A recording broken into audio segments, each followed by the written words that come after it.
if we live with the energy that we want to achieve at the end of the goal, then the key thing is really we enjoy the journey.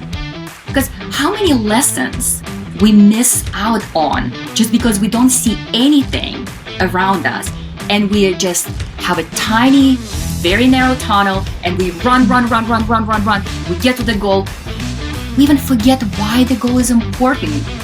We take that flag off the ground and we set another goal and we run. And then the celebration is really like, what are we celebrating if it's not aligning with our core? If we only take a step back and take in where we want to be at our core and embody that now and move ahead with that energy, then the tangible goal itself is just a cherry on top because you've really created a path for yourself. Going off track is taking a chance on yourself. Following your pulse of curiosity. It's making your own decisions. The most wonderful adventure. Hey friends, welcome back to Right Off Track, your favorite entrepreneurial podcast with purposeful innovation, hosted by your truly Anya Smith.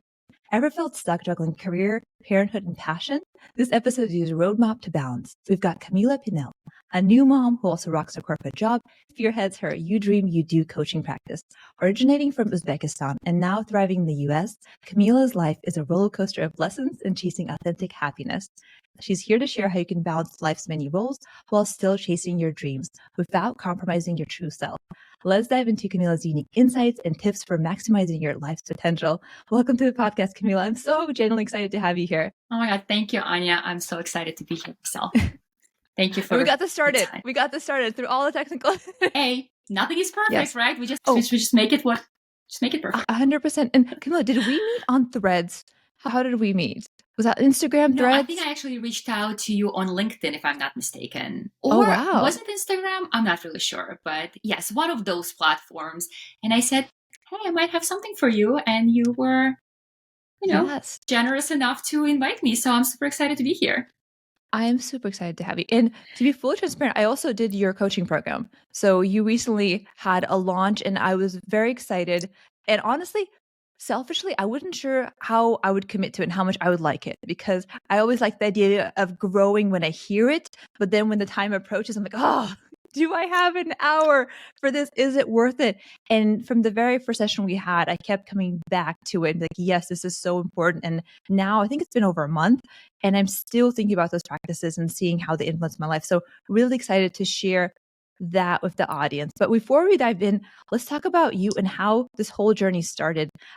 You mentioned that you came from a distant country. So can you tell us a little bit about your background and how you got to the US? And then we'll talk about what you did from that. Sure. Well, first of all, before I go there, I just want to say thank you for the feedback, because it means so much to me when people actually take the most out of the program, out of the information that I share, and it changes their lives, it impacts their life, because it's like small changes that really make a big difference. Yeah. And now I'll get to your question. So coming from Uzbekistan, it's actually, I was thinking about it recently, and next year is going to mark exactly half of my life that I spent in this country versus Uzbekistan. So it's like one of those things when you say, what is home? Home has been the States for a really long time, although my family is still in Uzbekistan. So came here as a student, very basic to non-English, and really had, quite a few jobs just to kind of carry myself through financially through college. And then at the end of all that, I landed a job in corporate, one of the biggest global corporations. And that was the dream at the moment. The biggest dream I could dare to dream, right? And over a decade later, I'm pivoting. I'm ready to start something new. Yeah. And it's just interesting how our dreams evolve with us as we grow. So that's really it. I, moved across the country, was in New York, now I'm in California, and it's been quite a journey. And in your description, we didn't include it in the intro, but you mentioned that you also moved at 19, right? So very young to a completely different part of the world. What made you do that decision? It's pretty drastic, right? It is pretty drastic. And there were a couple of things. One was I've always been someone who I've been just interested in exploring. And I am someone who gets or at least used to be, someone who could get bored from things quite quickly.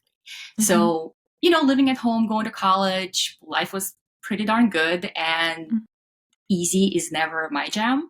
And I just thought there was a 3-month program. I was just, I'm going to do it. Talk to my parents. And my dad at the time told me that you will be back in a day. You won't be able to last for a day. And I lasted 19 years. So a lot of that was really to prove my father that I could do things on my, and believe me, in a few days, I was at a place where I was like, I'm so going back. But there was a lot of it saying no. And all of that is the best energy. And if we do get a chance to dive into energy, right? Like that all is all the energy, which I am really trying not to have in my life any longer. Because I was operating a lot by that energy before. But the energy gave me, I reached a lot of goals. I've done a lot of things on that energy. Not sustainable, but it works. So we definitely can talk about that more. Okay, so we mentioned energy. And for people who may be not familiar with talking about energy so much, why are you passionate about energy? What difference has it made in your life? Because we all are energy. Everything is energy, right? If we think about it, the conversation that we are having is energy. The sound is energy. So if our thoughts, so if we just think about how much of energy is within, around us, then we start appreciating that by recognizing that, by learning to appreciate it, by learning to respond and stay in control of it, we can actually change our life. Because if everything is energy, then how we do things, how we think about things, how we feel about things actually sends, we can talk about karma. It sends the ball out into the universe, and then whatever you send out comes back to you, right? And karma is not a bad thing. People think about karma. People think, okay, karma is something bad. No, but karma is exactly the response of what you've sent to the universe. And recently I was listening to actually a webinar, and they were talking about karma in the way that anything you have now in life is your karma. And now you have a chance to create a new karma. So the way you respond to things in your life is what sends the ball out into the universe for that to respond. So the passion to energy is because there is really all that is, right? And if we start unpacking it and figuring out how at our core we have choices and we are in control of something so grand and we are part of something so grand, that's when the changes start happening. That's fascinating. You know what it reminds me of is this element, we're all made of atoms and they move, right? They're constantly moving. Right. So when you think about energy, it's not just, fluffy, like, oh, I feel nice or I feel bad. And it's honestly, there's physics involved to it, right? There's vibrations that we don't see in wavelengths that are happening all around us, like radio wavelengths, but we're comfortable with that being a radio or Wi-Fi, but we don't realize like that's actually their wavelengths of energy that we also vibrate on. We're not just immune to that. But I'm sure that you weren't maybe always attuned to this energy passion. What sparked it? Because here you are, you're working hard, you're getting corporate job and doing that. What sparked this curiosity into energy? So the energy started with my work with my subconscious mind. So, the time it started, it was COVID. So I lived in New York City, had my very busy life, loved it. Oh, I thought I did. Still love the city. And when everything shut down and it feels like there was so many external factors that motivated me, that excited me, that I never had to, or I never had time, or I never had courage to look inside.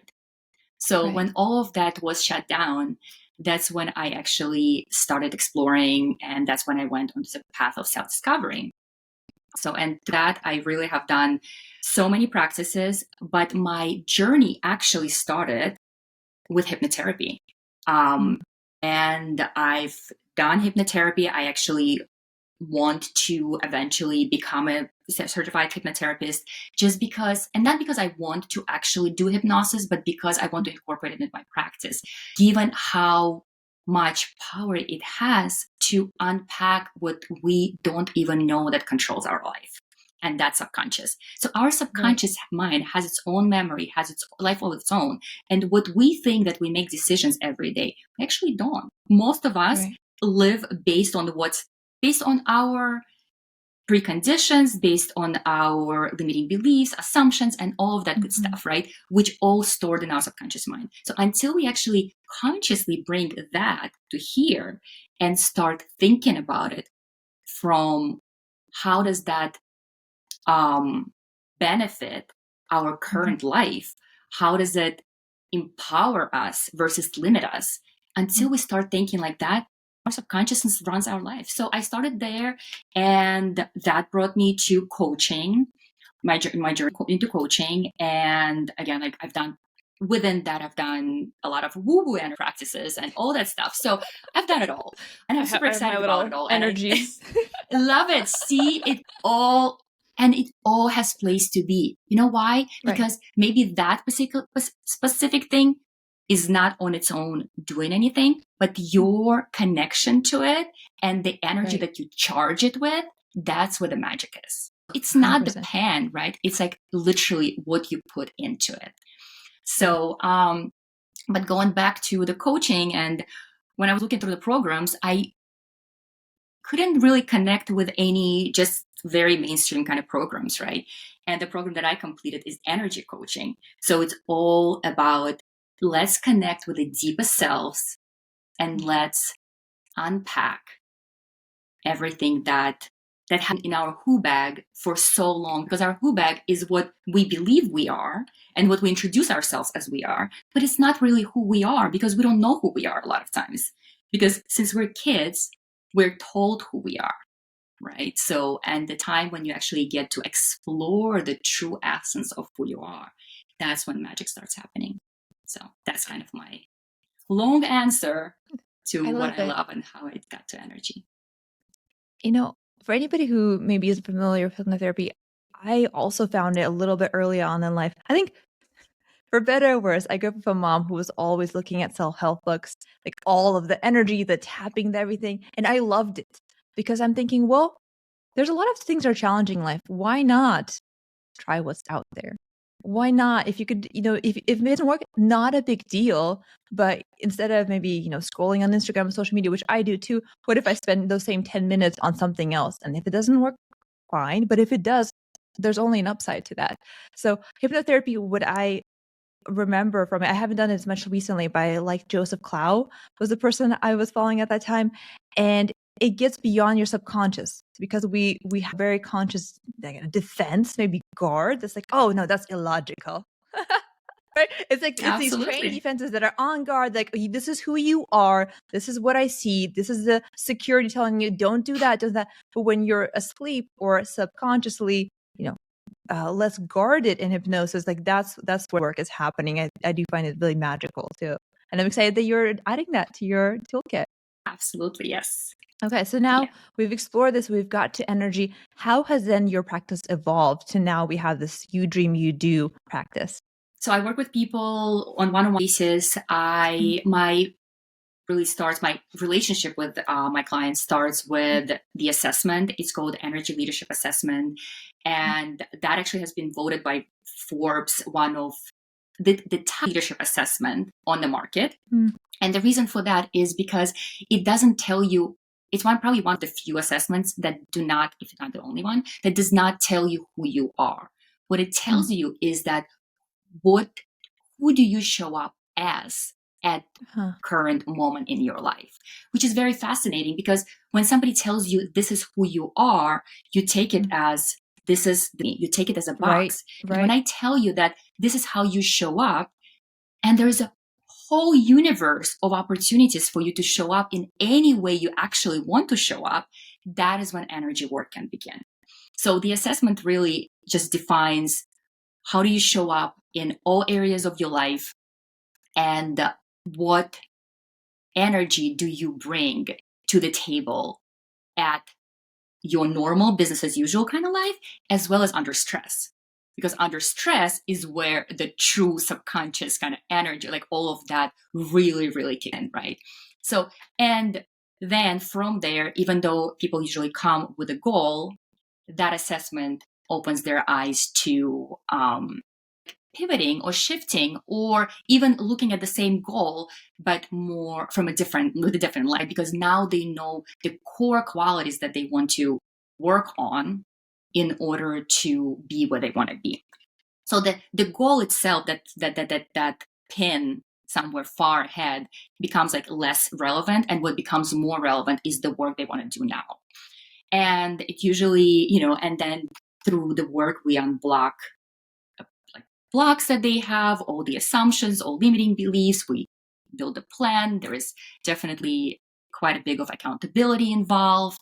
Mhm. And when they graduate, per se, there's really no graduation, but yes, but when they stop, they can always continue going with our coaching relationship for different purpose, for different question, goal, or they go ahead and start living the changes that they've experienced through our relationship.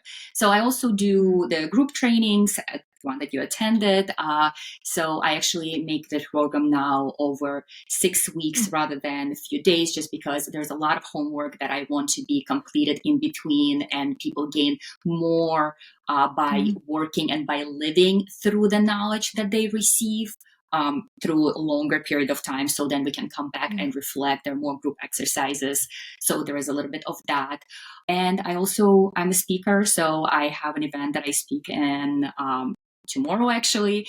So there's quite a bit in there, and it's all rotating around energy. So I love it all. Wow. Yeah. And you're a mom and you're working. This is incredible. Can I share what stood out to me from our session? My personal, something that really stopped me, let's say, and maybe really focus on this work, was when you said that the energy that you should have when you're trying to tackle a goal is the energy you're going to keep when you achieve it. And that's very powerful. And I'm paraphrasing it. You said it a lot more eloquently. But what struck a chord with me is that as somebody who's a high achiever, I was always puzzled, like, okay, I'm achieving. Here I am leaning in, putting in all this effort, hustling, struggling, and I achieve it. And that energy doesn't go away for whatever reason. And it really struck a chord with me that if I want to live differently and achieve something that makes me feel differently, I need to be achieving it with that different energy. And that was very, very powerful. And of course, there were a lot of other things, but that was something that really made me question how I've been doing things, and motivates me honestly daily now to question, where is my energy now? Even if I'm doing hard stuff, where's my energy? And is it serving me? And is that how I want to be showing up? Love it. Yeah, I love hearing this from people who've attended my programs or my clients. And that is exactly where it is, right? If we live with the energy that we want to achieve at the end of the goal, then the key thing is really we enjoy the journey. Because how many lessons we miss out on just because we don't see anything around us, and we just have a tiny, very narrow tunnel, and we run. We get to the goal, even forget why the goal is important. We take that flag off the ground and we set another goal and we run. And I'm saying it from absolutely personal experience. I've lived my entire life like that. And that's why I'm so focused on goal setting, because I know it both ways. I know it the way when you have the goal, and I can proudly say, I really missed very few, if any, marks. Like, I was so determined to get to every goal that I set for myself. Was I happy? Did I know why I was achieving those goals? I don't know, because a lot of those goals were not even mine. So those goals were really my mom's, my dad's, my parents' goals for me, right? Like, you have to be educated. You have to have a big corporate job. Woohoo, I got a huge corporate job. You have to do this. Like, all of those things that we have to do. Again, it creates our who bag, and we come up with goals from that who bag. And then the celebration is really like, what are we celebrating if it's not aligning with our core? And then if we only take a step back and take in where we want to be at our core and embody that now and move ahead with that energy, then the tangible goal itself is just cherry on top, because you've really created a path for yourself. You really created that journey, and every experience is going to either guide you toward your goal or it's going to pivot you, and you're going to listen to yourself. And that is the difference, because when you run, you don't listen to yourself anymore. You don't know whether it's time to change at some point. So I think that's really where the beauty is. You can, by living in the moment and still having your eye on the beautiful dream of yours, you can experience so much more profound journey and life experience. And earlier you mentioned that you're cognizant also of the energy that about moving to the US, and there was energy about proving yourself to him, and that you're reflecting on that energy to make sure maybe that's not the energy you want to be vibing on. I'm curious, maybe not this specific example, what's been your biggest example where shifting your energy or working energy has changed your life? Or maybe somebody that you worked with, how has it changed their lives? If you have some examples you want to share. Sure, I can talk about my examples, and there are many examples of people I work with that I could think about, because it changes life in so big, in big ways. Right. I think just from personal standpoint, right? Opening my business, working at a corporate job, juggling things, right? I say juggle because there are many things in the air. And at the same time, the energy that I wake up with every day and the consciousness that I have every day, how I want to prioritize my day and how I want to prioritize my life, and listening to myself when I get too stretched out and I want to contract and I want to take a step back and I want to relax. That is such a big difference, because I actually rarely, if ever, feel burned out. I feel tired, but it's never the place where I used to be, because I used to squeeze every drop of juice from myself to get to where I need to be, because there was absolutely no limits to that. And now it's very different. I actually enjoy everything I do, and it could be tiring, and I work long hours. None of that none of that lives kind of separate in a separate world from you being energetically charged. It's just how you show up every day, how you like the presence of it. Like when I spend time with my baby, I am there present, and it might not be the time that I could spend. And at the same time, it's forgiveness for myself as well, that there's no this for perfection. So there's a lot of those subtle changes that make your overall journey very different. That's so beautiful. And could you maybe share a bit more about those practices so I'm hearing you describe the effects it had, but could you share your practices that people maybe start integrating into their lives, or part of your own practice, coaching you're doing? Absolutely. I think that if somebody just is starting out, right? So I would always recommend to start out with journaling, because there's so many practices out there, and they are as individual to people as people are, right? So there's just as many people, there's so many practices, and you can really adapt practice in many ways. But journaling, I think, is the best practice to start with, because it actually gives two things. It gives you a sense of presence and sense of awareness, and then sense of reflection. So, and when I say journaling, I think people think about journaling, hey, like, let me just write about my day, but more journaling, if you will.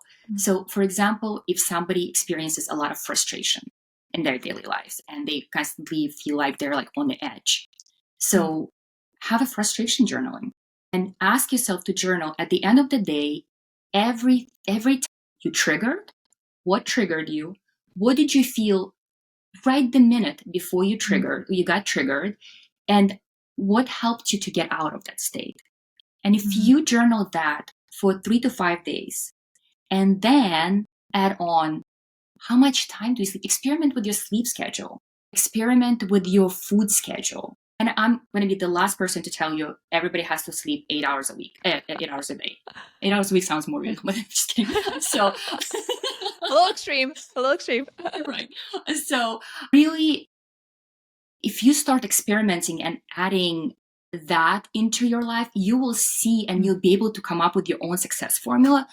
How can you stay out of being like, how can you stay away from triggers?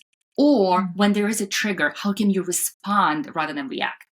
So you move the jerk knee reaction of your subconsciousness to your conscious response. And that awareness will come from journaling and the presence in that, because you constantly think, I have to write down at the end of the day. So I need to pay attention what's happening. And that's what creates presence. So and I'm not a fan of using words have to, need, and should, but if we even start with that, it all evolves into a bigger purpose. And the other type of journaling, I would say, I mean, you can use it for any feeling, but the other one that changed my life personally was gratitude journaling. And that one was just because, again, within the same aspect, right? Like at the end of the day, what am I grateful for?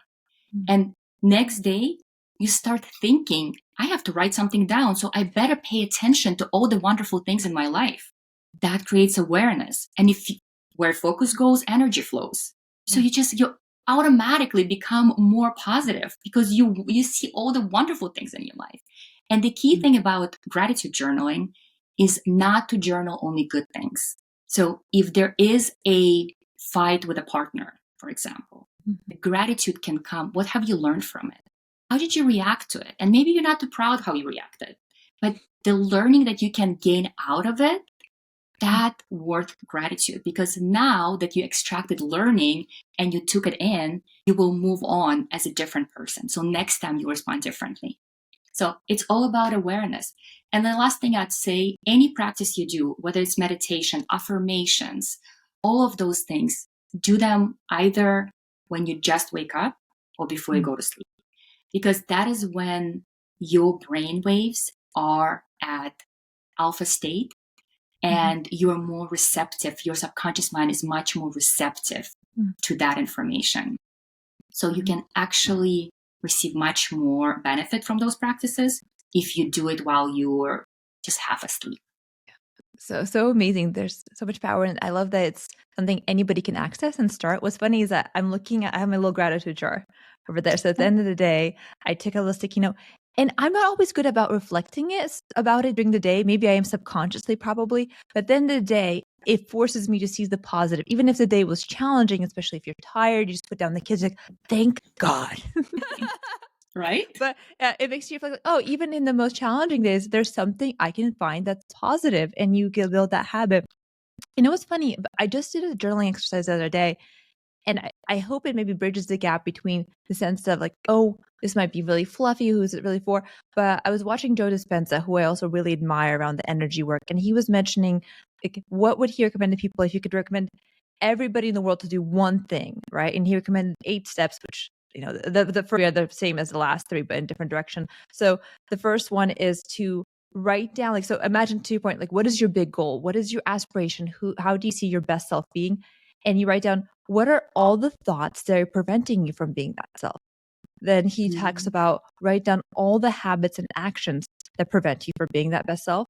And also, what are all the emotions that prevent you from being your best self? And then to your point, we become cognizant of that. That is like really zone in, be attuned to that. And then you go in the opposite direction. You think about, as this best person, envisioning me being that best person, how do I have? What habits do I have? And how do I feel? And that I did that yesterday morning because, you know, I listened to the day before and I was like, okay, I'm going to give it a try because of the seed you planted. I feel like more of these things and resources are showing up and I'm intentionally prioritizing it. And having done the exercise, I wrote it down. I thought about my best self. And that morning, let me tell you what happened. That morning, my little one, like, it was chaos. My one was on the potty, going poop and needed help. Like, we were running, like, things got even more hectic. My dog threw up on the carpet. Like, the morning was complete chaos. And yet I was just laughing how here I intentionally decided to think as my best self, you know, calm, coherent. and everything was just going completely amok, even for the normal standards. And it was funny because I decided, well, this is a point of reflection. I can show up as my best self. I would look at this as not that important. I can laugh at this. I can see the humor in this chaotic moment. And that was powerful. I'm not saying that I show up perfectly by any sense to most things, but it was a funny reflection point that if you chose to show up as your best self and just have that little tiny practice, those little moments that are sometimes not in your control can be managed in a more effective way. And then we go outside, of course, that we're late, everything's, and my car is frozen. And here I am again. Like, it's just funny when you try to change your mindset and life's like, okay, are you sure? Are you sure you want to be on stuff? Like, yes. Yes. And that's the power. And I love Joe Dispenza's very famous phrase, in order to change your reality, you have to change your personality. And I probably paraphrase, but that's exactly what it is, right? By changing how we show up, how we act, how we feel, how we think, that is what changes our reality. Because our reality, going back to the energy conversation, is created by us. Energy, karma, whichever way you want to think about it, right? So if we want to change that karma and our reality, we want to, the next time we send that ball out in response to what actually already happened based on our old karma, we want to respond like our better selves. And can you guys do any exercise that you want to share? Anything, any kind of practice you want us to run through? If that's relevant for this format. But one thing I also shared with my older son yesterday on the ride is I realized most days we just go with the flow. We're just like, okay, well, this day is going to be long. This day is going to be hard. I anticipate I'm going to have this meeting. But I rarely think, well, what intention am I really, like, not just intention, but how am I choosing to show up for that day? How am I choosing to have an energy to be like, hey, today's going to be awesome. What if I just show up as my very best self today? And how would that feel? Like, it was funny. I'm 33. And for the first time in my life, I had this realization that I have the power to choose how I show up no matter what the day has in store. And that was so incredible. So that was my little realization. I hope it inspires others to just challenge that. Like, how can you choose to show up? And back to the question, is there an exercise or a practice that you'd want to share us or guide us through that would be relevant for this medium? I think one of the things that I can just share with listeners is if you just close your eyes for a second and think about, just think about centering yourself. Just take a few deep breaths. And now just imagine that you're home in your bed and you open your eyes and you know that whatever the struggle that you've experienced all before yesterday, it's gone. So something at night has solved it for you. And if you just sit with that for 1 second and then open your eyes and look around and see what has changed, how do you show up differently when all your problems are gone? How do you start your day differently? What is the first thing that you do? Where do you go? How do you talk, smile? How you drink that cup of coffee? What do you listen to? And that's so simple. And you can have it as long meditation, or you can have it as just really a question for yourself, to your point, a question of intention. You wake up and you say, let's just for 1 second imagine that I'm in a world with no problems, or with no problem at hand, specific one. How do I show up? What energy would I show up with? And then bring that energy into your day, because that will be the energy that will actually help you to navigate through all those challenges and get to the other side of them. Yeah. And I love that you also, in your program, you had some tips about how to even create a strong association with where you want to be, right? If you have this intention and really want to get deeper into it, like you had some tip about creating a little reel. Do you want to share that? We can totally skip that. Oh yeah, absolutely. No, absolutely. So I think that there's another thing with, and it's called I am statement. And we just can figure out how do we want to show up. And that's a simple affirmation. So if you just come up with an affirmation, I'm confident, I'm loved, or I'm love, I'm gratitude, whatever those words that resonate, I'm wealth, I'm, whatever words that resonate with you. And if you put together it's an equivalent of visualization board, but in the form of reel, in the form of just a sequence of pictures. And I encourage you when you choose the pictures, because when we choose pictures for visualization board, we usually choose something that speaks to us visually.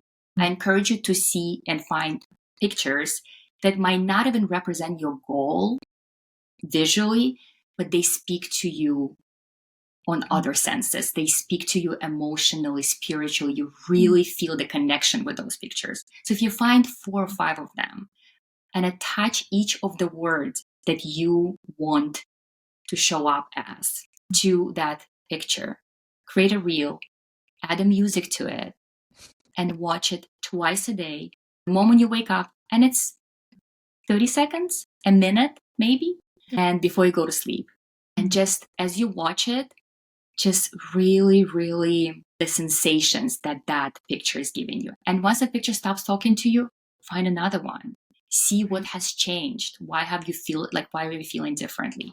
So those are very easy, simple little exercises, and they can be quite life-changing. Because before you know, you start removing those pictures from that film, not because you don't associate with them anymore, but because they came to life. One of the practices that I really liked, if you wouldn't mind sharing, is about setting your goals for the day and then reflecting on what went well. Do you mind sharing that one? That one was actually really powerful for me, and it makes me think, okay, from a checklist, right? You had this other suggestion. Would you mind sharing that? Oh, absolutely. That's about journaling. And so it really is journaling, but a journaling in the form of to-do list. And instead of writing your to-do list and kind of just checking box on it and forgetting about it and carrying things forward, you reflect on it. So you reflect on it daily and at the end of the week. So, and the difference between reflecting daily and end of the week is when you reflect daily and there's something that has not been completed, instead of just moving it forward, you ask yourself a question: why has it not been completed? With no judgment, key thing, no judgment, no guilting, no blaming, right? It really is curiosity. Why was it not completed? And once you know the answer, and it could be completely random, I just didn't feel like it. That's totally fine.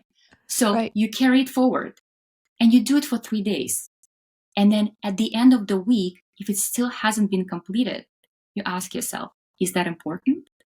Or because if it's not important, you want to take it out because it takes your mental space, it takes space on your paper, or in your phone. Don't need it, just trash it.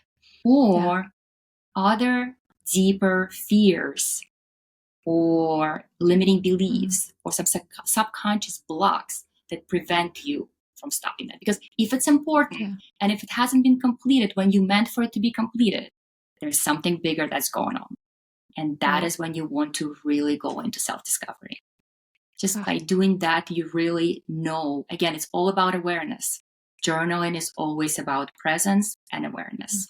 I love that. I hope everybody listening, just if they're not familiar with this work, can feel like how this can really change especially if you're a high achiever, like, oh, I love to-do lists. I get everything done. But there is so much power in thinking and reflecting about, again, what does get done, what doesn't get done, and why. And again, it's something I haven't really thought about a lot. And so this was really refreshing for me to see this common tool in a different way, in a more powerful way. And to your point, take out the judgment, but really focus on the growth opportunity through this reflection. Absolutely. Yes. So we talked a lot about your work. Do you mind if we also talk about this entrepreneurial side and the learnings along the way? So you are balancing a lot of things, and you're doing this coaching and you're doing speaking engagements. What have you learned as part of this entrepreneurial journey that you maybe want to share with other new entrepreneurs, people maybe starting in their coaching space? I'd say 2 things. Well, I'll say 3 things because first thing leads to the other 2. The first thing is being brutally honest with yourself.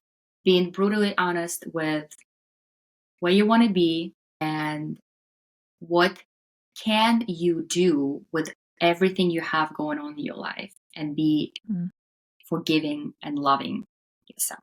Number 2, when you're brutally honest with yourself, you know exactly where you need to take step back and rest. You need to you know exactly what is you know how to make yourself more successful. And I'll talk about that in a second.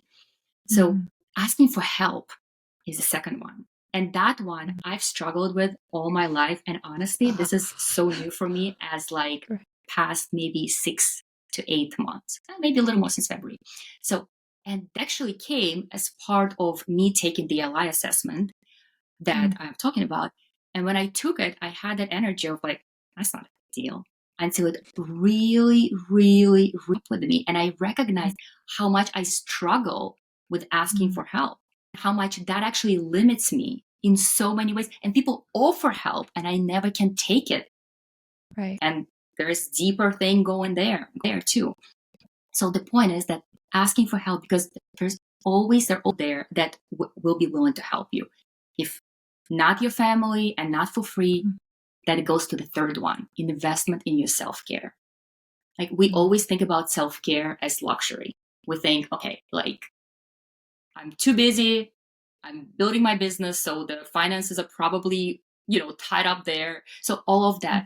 And we think about self-care to be some other time when I rich and famous. But the thing is that if we don't take care of ourselves, then we cannot show up 100% on our entrepreneurial journey. So think about think about our head as a jar of water.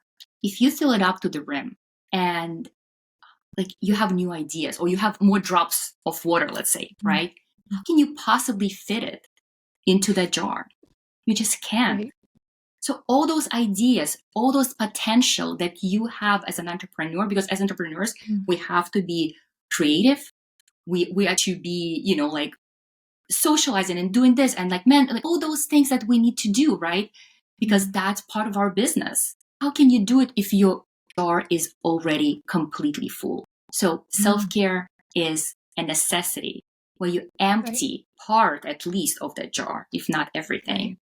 And then you create that space for yourself for those ideas to come in. 100%. You know what this reminds me of is that now on this journey, I've interviewed so many entrepreneurs, people who are starting their business, people who are doing various work, purposeful work.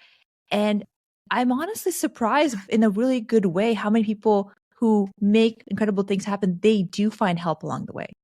And I mean that from community to people, even if it's just one other person, right? Somebody who just they connect with, they can share big ideas with somebody who supports them in that way. But the other thing is that a lot of successful people have coaches. And that surprised me because I didn't realize how essential it is, because when you want to, they say like, if you want to do something quick, do it alone. When you want to go far, do it with others. And I'm paraphrasing that. And that's so true, because when you're investing in somebody, you have accountability, which people don't realize how big that is. Because again, we have so many other priorities, easy to get distracted. But when somebody's like, hey, next week, we're going to talk about XYZ, you're going to show up differently for that meeting, probably, especially if you're paying for it. Like, that's good. If you're investing time and resource, that means you have to be serious for that commitment too. But also, if you have a coach, they have a certain level of experience that they're giving you. So yes, you can do something for free and on your own, but it's going to take you further. It's going to take you longer, It's going to take you longer to get there. And that's fine, right? You can make those trade-off decisions. But again, if you want to show up to life in a certain way at a certain amount of time, investing that can propel you to have higher dividends and faster dividends because you've made that investment too. So that's from my personal learning. The people that inspire me, that I've connected to this podcast, have consistently shown this vulnerability and desire to ask for help, which has some of them and a lot of them have struggled with. And they've also frequently had coaches. So definitely, I see that in action too. Yeah, that absolutely is true. And I think that coaching becomes more and more one of the disciplines that is more and more accepted and more explored, right? So because before people did not really know the difference between coaching and therapy or coaching and other disciplines, but the difference is so grand just because it's really not about the past, but it's about how to show up as your best self. So it's really driving you forward. And in that way, coaching is pretty incredible. And that also reminds me, when we were in your coaching session, you were mentioning, hey, If you want to work with me, fantastic. If not, I have this group of other coaches that may be a good fit. And I love that too, is that you're obviously having your own style. And there's so many other styles. Just to want to empower people. If you hear somebody and maybe like, oh, that does not work for me, or maybe it's interesting, but I'm not sure if the fit. There are so many ways to learn and people to collaborate with. So if you're just curious, like find somebody who really brings you to life. Even if they have the same topic, it might be taught a little bit differently by a different person. So if you like the idea, don't give up if just like one person doesn't align to your kind of exact match. And yeah, find that fit for you. It will definitely go a long way. I love share that, because that is exactly when people ask me how to find a coach, or whether like they want to work with me, or whether we can work together. But from the just meeting me, I always say that we have to have a conversation for both of us to figure out whether we're fit, right? So and it's okay if we're not. That's the point. Right. The same information coming from different people with different experiences is received in a completely different way. So I'll just repeat what Anya said, right? Find the person who speaks to you, who won't make you grow, who wants you to grow. So who is really out there, who's really there for you to support your growth journey, with whom you can resonate. So that is the most important thing. Nothing else really matters. The rest of it is a lot of your work and, with their support. And to add to that, I feel that even if the life isn't there, you learn something about yourself. Every time I work with a coach, even if we don't end up working together, I learn something about myself, about, maybe this is not a right fit. So it's a fun exploration too. It can be fun. It doesn't have to be intimidating or grueling to have this growth. But speaking of exploration and growth, Kamilla, what are you excited about ahead? Maybe in your work or in this kind of energy and development, anything you want to share for audience? Ooh, that's an interesting question. I'm excited about a lot of things. But I think mostly, one is definitely my program, as I mentioned, right? So I am going to have another one rolled out in December. So, and I think it was perfect. It's perfect fit because it's actually right before starting the new year. It's all about goals. People trying to set goals, reflect on the year, realign their energy. So that is exactly when I want to roll out this program, or not roll out, but have another cohort, if you will. Amazing. And then I'm excited about the speaking opportunities, because that is, I've led a whole ton of meetings throughout my career, but speaking on stage is new for me. So, and every time I now get that opportunity, I'm nervous, I'm excited, and that is definitely a potential for me to grow into. So I am super thrilled about tomorrow, and I know it's only a beginning. So I look forward. Let me know how it goes. I'm sure hopefully you post about it on Instagram and all your wonderful updates, and I'll look forward to seeing it. I'm sending you the best vibes. You're going to do amazing. Thank you. You're clearly so passionate about this topic. And it makes a difference. Like just being a participant, I know that's made a difference in my life. And I'm just excited that you're focusing your energy on this to help others. And I'm excited for this program in December. And to wrap up here, right off track, we do 3 rapid fire questions. So whenever you're ready, I'll do those. Sure. Okay. First one, one book that changed your life. One book. I think Like a Mom. Yes, by Jay Shetty. Amazing.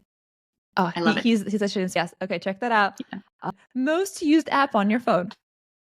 At this point, it's between Canva and Instagram.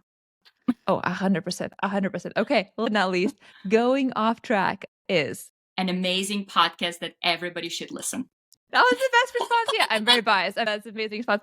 Okay, to all of our listeners, I just want to thank you so much for going this adventure with us and investing your time in your own growth and showing curiosity for what other people are doing on their journey.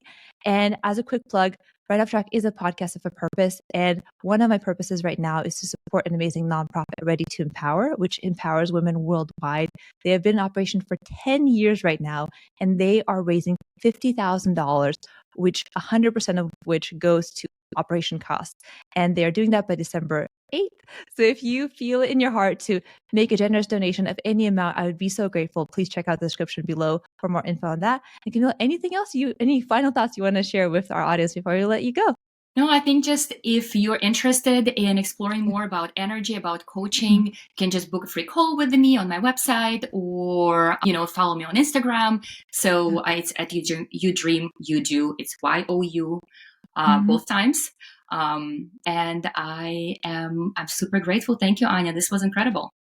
Awesome. My pleasure. I'm looking forward to working with you personally. So selfishly, I'm very excited for this conversation so I get to learn more from you. And everybody check out Kamilla, check out her Instagram. She always is showing up there, sharing more insights, sharing more stories. She is genuinely just so passionate about helping others. So see if it's the right fit for coaching, and maybe get a spot in December coaching class as well. Kamilla, thank you so much for coming right off track with us. This was a blast.